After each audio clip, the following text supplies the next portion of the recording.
నమస్తే అండి. నా పేరు doctor Nishith Vaddiboina, consultant medical oncologist, Renova century hospitals, Banjara hills, Hyderabad. జనరల్‌గా మా ఓపీకి వచ్చే మమ్మల్ని విజిట్ చేసే పేషెంట్స్ అందరూ ఫస్ట్ అడిగే క్వెషన్ క్యాన్సర్ అంటే ఏంటి? సింపుల్‌గా చెప్పాలంటే క్యాన్సర్ అంటే మన బాడీలో అనేక రకమైన సెల్స్ ఉంటాయండి.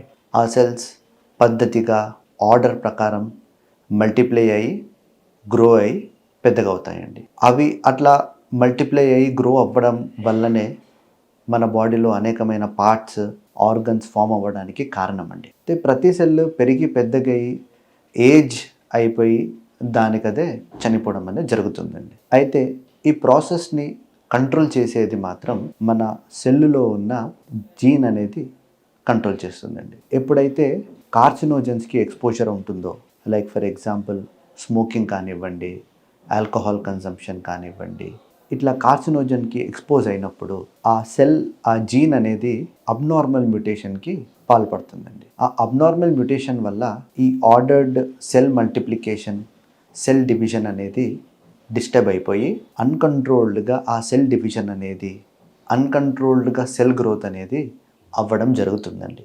ఎప్పుడైతే ఆ సెల్స్ అన్కంట్రోల్డ్గా మల్టిప్లై అయ్యి అన్కంట్రోల్డ్గా గ్రో అవుతుందో అప్పుడు అది ఒక ట్యూమర్ లాగా, గడ్డలాగా ఫామ్ అవుతుందండి. అయితే ఈ గడ్డ యూజువల్గా క్యాన్సరస్ అవ్వచ్చు, నాన్ క్యాన్సరస్ అవ్వచ్చు. బేసిక్గా రెండింటికి డిఫరెన్స్ ఏంటంటే క్యాన్సరస్ ట్యూమర్ ఎప్పుడైనా ఇంకా పెద్దగయ్యి వేరే ఆర్గన్స్కి స్ప్రెడ్ అవ్వడం అనేది జరుగుతుందండి. వెరస్ నాన్ క్యాన్సరస్ అంటే బినైన్ ట్యూమర్స్ యూజువల్గా అవి ఏ ఆర్గన్కి స్ప్రెడ్ కాకుండా ఉంటాయండి. అందుకే ఈ క్యాన్సరస్ ట్యూమర్స్ అనేది చాలా భయపడాల్సిన విషయం.